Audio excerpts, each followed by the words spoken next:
അതുകൊണ്ട് ഇനി അവനെ തല്ലിയിട്ട് ഒരു കാര്യവുമില്ല. അടികൊണ്ട് അവന് പേടിയില്ലാതായി. അതുകൊണ്ടാ ഞാൻ ഇങ്ങോട്ട് വന്നേ. ആതിര എനിക്കൊരു ഉപകാരം ചെയ്യണമെന്ന് പറയാം, ഇല്ലെങ്കിൽ ഉപകാരം ചോദിച്ചു വാങ്ങാൻ. ആ ഉപകാരം ആതിരയുടെ ഒരു സമ്മതം, അജയനുമായിട്ടുള്ള വിവാഹത്തിനുള്ള സമ്മതം.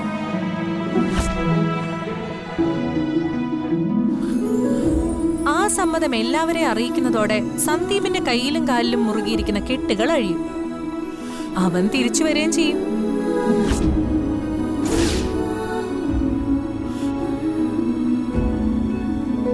അതല്ല, മറക്കാനാവാത്ത പ്രണയബന്ധത്തിൽ കുടുങ്ങിയതുകൊണ്ട് ഇതൊക്കെ എല്ലാവരോടും പറഞ്ഞ് അവനെ രക്ഷപ്പെടുത്താനാണെങ്കിൽ അവനെ നീ പിന്നെ കാണുന്നത് വെള്ള പുതപ്പിച്ചായിരിക്കും.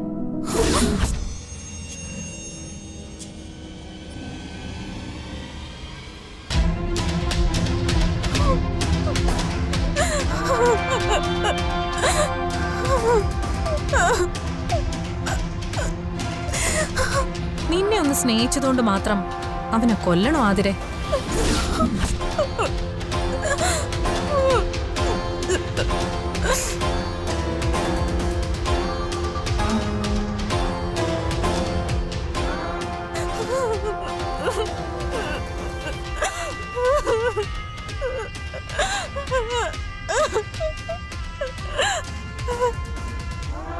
നീ സമ്മതം മൂളുന്നത് വരെ അവൻ അവിടെ കിടന്ന് തല്ല് വാങ്ങിക്കും. അപ്പോ അത് എത്രയും പെട്ടെന്നായാ അത്രയും തല്ല് അവന് കുറഞ്ഞിരിക്കും.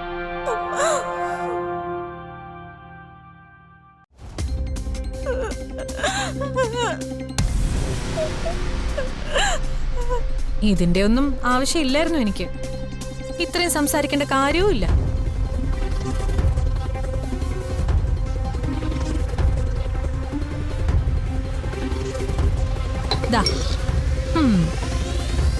ഇതെടുത്ത് നിന്റെ തലയിൽ ഒരു കൊട്ടും തന്ന് നിന്നെ ഈ ഫാനിൽ കെട്ടിത്തൂക്കാൻ എനിക്ക് അറിയാഞ്ഞിട്ടല്ല, അതിനുള്ള ധൈര്യവും മനസ്സും ഇല്ലാഞ്ഞിട്ടും അല്ല.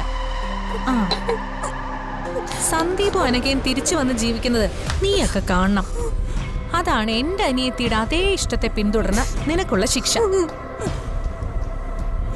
നീ ആ അജയനെയും കെട്ടി അവന്റെ പിള്ളേരെയും പ്രസവിച്ച് മര്യാദയ്ക്ക് ജീവിക്കാൻ നോക്കു പെണ്ണെ.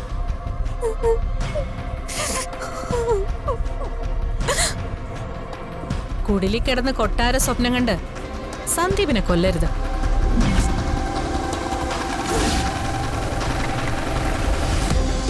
എനിക്ക് പറയാനുള്ളതൊക്കെ ഞാൻ പറഞ്ഞു കഴിഞ്ഞു. ഇനി നീ ആലോചിക്കും. ബുദ്ധിയോട് ആലോചിച്ച നിന്റെ അജയന്റെ വിവാഹത്തിന് ഞങ്ങൾ നെല്ലിശ്ശേരിക്കാർ ഇങ്ങോട്ട് വരും.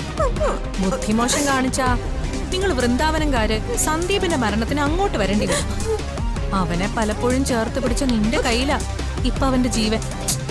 പാവം, അവന് കൊലയ്ക്ക് കൊടുക്കരുത്.